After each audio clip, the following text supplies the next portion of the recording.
2024 के लोकसभा के चुनाव नजदीक आ रहे हैं। ऐसे में भारतीय जनता पार्टी अपनी तैयारियों में अभी से जुटी हुई है। आज भारतीय जनता पार्टी मुख्यालय में एक बड़ी बैठक चल रही है। इस बैठक में भारतीय जनता पार्टी के राष्ट्रीय अध्यक्ष जेपी नड्डा, इसके साथ ही संगठन के राष्ट्रीय महामंत्री बीएल संतोष मौजूद हैं। इस बैठक में तय किया जाएगा कि किन किन सीटों पर भारतीय जनता पार्टी को पिछली बार लोकसभा चुनाव में हार का सामना करना पड़ा था, वहां पे बीजेपी को किस तरीके से मजबूत किया जा सके, इसको लेकर यहाँ पे रणनीति बनाई जाएगी। इसके साथ ही अगर हम बात करें तो भारतीय जनता पार्टी उत्तर प्रदेश में कई सांसदों के टिकट काट सकती है और नए चेहरों को मौका दे सकती है। इसको लेकर भी कहीं ना कहीं चर्चा की जाएगी।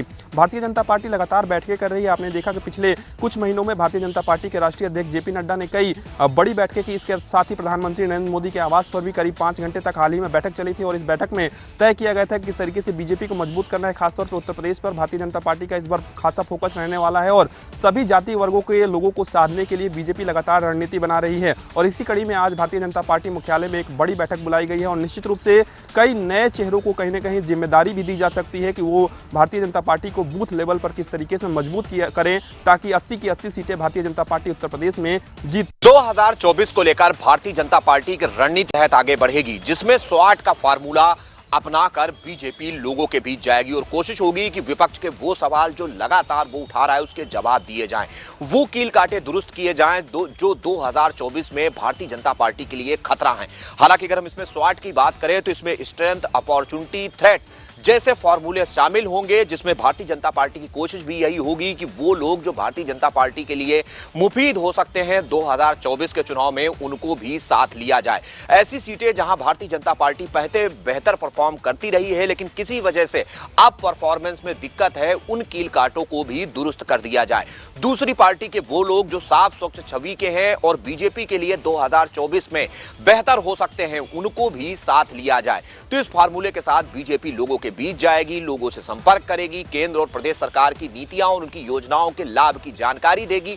इन बहुत सारे विषयों के साथ बीजेपी अपने कदमों को आगे बढ़ाएगी। तो भाजपा और सुभाषपा के गठबंधन को लेकर अब अंतिम फैसला दिल्ली दरबार में होगा। जी आपको बता दें कि यूपी राज्य पर जहां विपक्षी एकता को दरकिनार करते हुए भाजपा से नजदीकियां लगातार बढ़ते नजर आ रहे हैं, उसको लेकर कयास लगाया जाता है कि भाजपा और सुभाषपा का गठबंधन एक बार फिर से 2024 में काम करते हुए सामने नजर आ सकता है। इसको लेकर अब माना जा रहा है कि 18 जुलाई को एक बैठक होनी है दिल्ली में, जिसकी अगुवाई खुद अमित शाह करेंगे, जिसमें जेपी नड्डा भी रहेंगे, साथ में ओपी राजपूत भी रहेंगे। बताया जा रहा है कि एनडीए की एक बैठक बुलाई गई जिसके तौर पर राजभर भी हो सकते हैं में शामिल। उसी समय दिल्ली दरबार में उत्तर प्रदेश के लोकसभा चुनाव के लिए भाजपा और सुभाषपा के गठबंधन पे अंतिम मोहर भी लग सकती है। माना जा रहा है कि जिस तरीके से 2024 के चुनाव के पहले 2022 में जिस तरीके से पूर्वांचल में भाजपा को दंड मिला था, उस दंड को कवर करने के लिए सुभाषपा से अच्छा ऑप्शन कोई और नहीं मिल सकता। इसको लेके कहीं ना कहीं भारतीय जनता पार्टी के थिंक टैंक और उत्तर प्रदेश की नस पहचानने वाले अमित शाह इस गठबंधन पर अपनी मोहर लगा सकते हैं। माना जा रहा है कि ओपी राजभर अपने बेटे अरविंद या अरुण राजभर के साथ दिल्ली जा सकते हैं और कहीं ना कहीं उत्तर प्रदेश के मंत्रिमंडल में भी शामिल हो सकते हैं। देखना होगा कि इस गठबंधन का फॉर्मूला क्या है, किस फॉर्मूले पे काम करती हुई नजर आएगी भाजपा और सुभाषपा।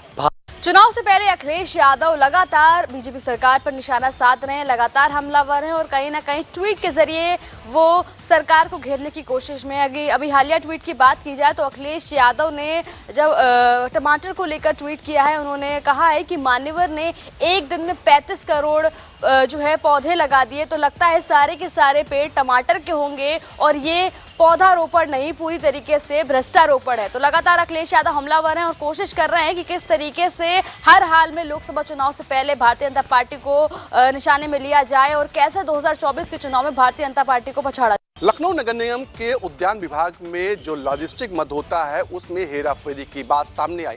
आपको बता दें, उद्यान विभाग के जो अधिकारी हैं, ठेकेदार, उन्होंने मिलकर एक साल में 55 लाख का घपला किया। लॉजिस्टिक मद जो होता है वो 5% अतिरिक्त पैसा मिलता है जिससे जरूरी सामान खरीदा जाता। हालांकि उद्यान विभाग के जो ठेकेदार हैं वो पैसा तो ले रहे हैं लेकिन जरूरी सामान नहीं खरीदे। आपको बता दें, लखनऊ में 1700 पार्क हैं जिसमें 500 विकसित पार्क हैं, साथ ही साथ 1000 जो अर्ध विकसित पार्क हैं, 200 अविकसित पार्क हैं। इन पार्कों में 628 संविदा कर्मचारी हैं जो काम कर रहे हैं, जिन पर 11 करोड़ लगभग हर साल जो है खर्च होता है। इन 11 करोड़ में 5% जो है लॉजिस्टिक मद भी शामिल है। लेकिन इन सबके बावजूद भी पैसा लेने के बाद भी ठेकेदार और अधिकारी मिलकर कहीं ना कहीं बड़ा भ्रष्टाचार कर रहे हैं। उत्तर प्रदेश सिंचाई विभाग में एक बार फिर पत्र जो है बड़ी तेजी से वायरल हो रहा है। यानी साफ है कि राज्य मंत्री जिस तरीके से एक पत्र लिखते हैं उसमें साफ तौर पे 22 वर्षों से कार्यरत एक कर्मचारी पर शिकायत की उन्होंने मार करके जो है ENCDP आलोक कुमार जैन को मार करते हैं, लेकिन कहीं ना कहीं उसकी भी कहीं वैल्यू नहीं होती है। यानी साफ है कि जिस तरीके से विभाग में के अधिकारी जो है अपने ही राज्य मंत्रियों की बात को नहीं मानते नजर आ रहे हैं। साफ तौर पर ऐसे अधिकारियों पर किस तरीके से अब कार्रवाई होगी, ये सबसे बड़ी बात होती है। यानी साफ है कि जब राज्य मंत्री का एक पत्र जो है वायरल होता है उसके बाद से वो पत्र जो है इसमें लिखा होता है कि लगभग 22 वर्षों से एक ही जनपद पे तैनात हैं, उन्हें दूसरे जनपद पे उनको तैनाती दी जाए, लेकिन ऐसा ना करके लखनऊ के सर्किल में ही उनको रख दिया जाता है। ऐसे में इस पत्र पे अब लगातार विवाद खड़ा हो रहा है। आगरा में न्यूज़ वन इंडिया की खबर का एक बड़ा असर देखने को मिला है। आपको बताते चलें कि जनपद आगरा के ब्लॉक समसभा क्षेत्र के जो सेवला अहीर गांव है, जहां पर लोग बदहाली की जिंदगी जी रहे थे, चूंकि रास्ते में जल भराव की समस्या थी, यानी कि पानी की निकासी की कोई भी समाधान नहीं हो पाया था। ग्रामीण तमाम अधिकारियों से भी गुहार लगा चुके थे, लेकिन उसके बावजूद भी समस्या का समाधान नहीं हो पाया था, जिसके बाद ग्रामीणों ने भारी संख्या में पहुंचकर ब्लॉक शमशाबाद का घेराव भी किया, साथ ही साथ SDM को भी ज्ञापन सौंपा था। जिसके बाद न्यूज़ वन इंडिया ने इस खबर को प्रमुखता से चलाया था, जिसके बाद SDM फतेहाबाद है वह मौके पर पहुंचे और उन्होंने तत्काल लोगों को उस पानी से निजात दिलाने के लिए काम शुरू कर दिया है। तो वहीं लोगों द्वारा न्यूज़ वन इंडिया का भी धन्यवाद। न्यूज़ वन इंडिया की खबर का एक बड़ा असर देखने को मिला है। भैरव घाट पर पंपिंग स्टेशन पर खंबे से चढ़कर गंगा में छलांग लगाने वाले 2 युवकों को गिरफ्तार कर लिया गया है, जो स्टंटबाजी कर रहे थे। ऐसे इस खबर को न्यूज़ वन इंडिया ने प्रमुखता से दिखाई थी, जिसके बाद पूना पुलिस ने मामले में संज्ञान लिया और पूरे मामले को स्टंटबाजी कर रहे युवकों के बारे में पता लगाया।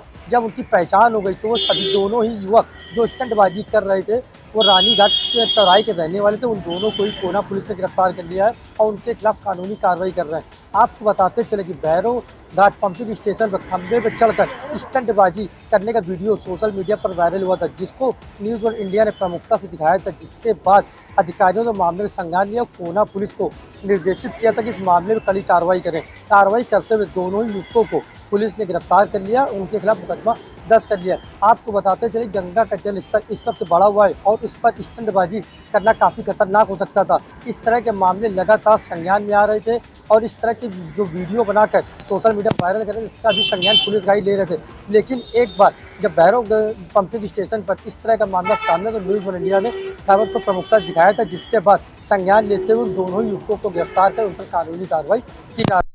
रामपुर में पुलिस और गौ तस्करों के बीच जबरदस्त मुठभेड़ देखने को मिली है, जहां गौ तस्करों ने पुलिस पर फायरिंग की थी। फायरिंग के बाद जवाबी फायरिंग में पुलिस के गोली से एक बदमाश घायल हुआ है, जिसको हायर सेंटर रेफर किया गया है। आपको बता दें कि रामपुर के थाना सुहार के अंदर मुखबिर की सूचना पर पुलिस इंस्पेक्टर अजय कुमार मिश्रा को सूचना मिली कि बीरापुर के जंगलों में गोवंशीय पशु को लेकर उसका वध किया जा रहा है। अजय कुमार मिश्रा इंस्पेक्टर अपने में फोर्स के साथ जैसे ही मीरापुर रोड पर पहुंचे तो बाग के पास उनको जो है बदमाशों ने ललकारा और उनके ऊपर फायरिंग शुरू कर दी। पुलिस ने अपना बचाव करते हुए सीखे हुए तरीके से उन्होंने जवाबी फायरिंग की। जवाबी फायरिंग में बदमाश को एक की गोली लगी और 5 बदमाश गिरफ्तार कर लिए गए। तो जिस तरह से सुहार पुलिस को ये कामयाबी मिली है, इसको देखते हुए लगता है कि जो गोवंशीय पशु का वध करने वाले लोग हैं, जो गोवंश का शिकार करते हैं, जो इस हरकत को अंजाम देते हैं, कहीं ना कहीं उनमें खौफ पैदा होगा और पुलिस का इकबाल भी बुलंद होगा। डी थाना क्षेत्र में एक बड़ा हादसा हो गया और जहां बिजली विभाग की बड़ी लापरवाही देखने को मिल रही है। लगातार हर लाइन पर काम करते हुए लाइनमैन हादसे का शिकार होते हैं और कहीं ना कहीं बिजली विभाग के अधिकारियों की लापरवाही सामने आती है। ऐसा ही मामला डी थाना क्षेत्र के सुंदरगंज चौराहे का सामने आया है, जहां बिजली लाइन फॉल्ट होने पर लाइनमैन पोल पे चढ़ा था और लाइन सही कर रहा था। इसी बीच लाइन चालू कर दी गई और वो करंट की चपेट में आ गया और बुरी तरह से झुलस गया। ग्रामीणों ने वहां पर पावर हाउस का घेराव किया, वहीं स्थानीय लोगों ने जिला अस्पताल भेजा लाइनमैन को, जहां पर उसकी हालत गंभीर बनी हुई है। फिलहाल इस लापरवाही पर अभी तक कोई भी अधिकारी बोलने को कुछ तैयार नहीं है, लेकिन इस पर जिलाधिकारी को गंभीर होना पड़ेगा और ऐसे विद्युत विभाग की लापरवाही लगातार जो सामने आ रही है, इस पर क्या कार्रवाई अब जिलाधिकारी करेंगी, ये देखने वाली बात होगी। या विद्युत विभाग की तरफ से उसको क्या कंपनसेशन मिलेगा, ये भी देखने वाली बात होगी। इस वक्त मैं मौजूद हूँ बिजनौर के किरतपुर में, और उस गांव के नज़दीक, जिस गांव में थोड़ी देर पहले 5 युवक डूब गए थे, जिसमें एक युवक ने कूदकर जान बचा ली और 4 युवक अभी तक डूबे हुए हैं, उनकी तलाश जारी है। जी हाँ, आपको बताते चलूँ, बिजनौर में लगातार 5 दिन से हो रही तेज़ बारिश के कारण 5 दोस्तों ने अब एक पार्टी बनाई और उस पार्टी को करने के लिए वो कोटद्वार गए। कोटद्वार में बारिश तेज़ थी, जैसी बारिश बिजनौर में थी वैसी ही कोटद्वार में थी। उस कारण वे सेंट्रो कार से वापस आ रहे थे पार्टी कर, रास्ते में अचानक तेज़ बहाव नदी का उन्हें साथ ले और बहाव अपने साथ ले गया और सेंट्रो कार सहित 5 दोस्त डूब गए। किसी तरह एक दोस्त ने तो कूदकर जान बचा ली। फिलहाल 4 दोस्त अभी डूबे हुए हैं। NDRF लगातार तलाश कर रही है, लेकिन चारों लोगों का अभी तक कुछ अता पता नहीं है। इतनी बड़ी घटना से बिजनौर में हड़कंप मचा हुआ है। जब परिवार वालों को इस घटना की सूचना मिली तो कहीं ना कहीं परिवार वालों का रो रो कर बुरा हाल है। परिवार वालों का कहना है कि ये घटना बड़ी है, क्योंकि हम मना कर रहे थे, उसके बावजूद भी ये घूमने गए। मंगलवार की सुबह मेरठ के थाना क्षेत्र इंचौली के गांव धनपुर के एक यादव परिवार के लिए बुरी खबर लेकर आई। परिवार के 6 सदस्य धार्मिक यात्रा पर निकले थे और वो जैसे ही मेरठ एक्सप्रेस वे पर पहुंचे तो सुबह 6 बजे रॉन्ग साइड से आती हुई स्कूल बस ने इस कार को उड़ा दिया, जिसमें परिवार के 6 सदस्यों की मौके पर मौत हो गई। और देर रात जब इन लोगों के शव गांव धनपुर में पहुंचे तो हर कोई गमगीन था। गमगीन माहौल में इन शवों को अग्नि को समर्पित कर दिया गया। गांव में हर कोई गमजदा था। SDM अखिलेश यादव मवाना मौके पर पहुंचे और परिवार को मुख्यमंत्री की तरफ से सांत्वना दी। बता दें कि जयपाल सिंह यादव 85 वर्ष के हैं। उनके परिवार की एक बेटा, एक बहू और पोते इस दर्दनाक हादसे में मौत के मुंह में समा गए। उन्नाव के बिहार थाना में उस समय हड़कंप मच गया जब एक किशोरी ने प्रेम में असफल होने पर थाने के अंदर ही जहर निगल लिया। जैसे ही किशोरी ने जहर निगला, उसकी हालत बिगड़ गई। आनन फानन में पुलिस ने उसे CHC में भर्ती कराया, जहां डॉक्टरों ने उसकी हालत गंभीर बताते हुए जिला अस्पताल में रेफर कर दिया। देर रात पहुंची किशोरी की हालत काफ़ी गंभीर बनी हुई थी, जिसको लेकर CO बीघापुर पंकज सिंह भी मौके पर पहुंच गए और उसका इलाज जारी हो गया। हालांकि अभी जिला अस्पताल में उस किशोरी का इलाज चल रहा है, लेकिन परिजनों की माने तो काफ़ी दिनों से चल रहे प्रेम प्रसंग में असफल होने पर किशोरी ने जहर निकला है। इसको लेकर पुलिस ने उस युवक के खिलाफ मुकदमा भी दर्ज कर लिया है। अब देखना यह होगा कि किशोरी की हालत ठीक हो पाती है या नहीं। एक कहावत हमारे समाज में कही जाती है कि नशा समाज को बर्बाद करता है, परिवारों को तबाह करता है। ऐसा ही एक मामला बक्सी तालाब थाना क्षेत्र के इलाके में देखने को मिला, जहां पर 2 युवक नशे में आपस में भिड़ते हैं, मारपीट होती है। एक युवक फावड़े और कुल्हाड़ी से दूसरे युवक पर हमला कर देता है, जिसके कारण उसकी मौके पर ही मौत हो जाती है। हालांकि दूसरे युवक को पुलिस ने गिरफ्तार कर लिया है, लेकिन जब ये घटना गांव वालों को पता चली, उसके बाद पूरे गांव में हड़कंप मचा हुआ है। फिलहाल इस तरीके की घटना उत्तर प्रदेश में तमाम जगह देखी जा सकती हैं, लेकिन जिस तरीके से बक्सी तालाब इलाके में पहले साथ में बैठकर शराब पीते हैं, जब नशा होता है उसके बाद फावड़े और कुल्हाड़ी से हमला होता है, जिसमें एक युवक की मौत हो जाती है। अब देखना होगा पुलिस इस पूरे प्रकरण में आगे क्या कुछ कार्रवाई करती है।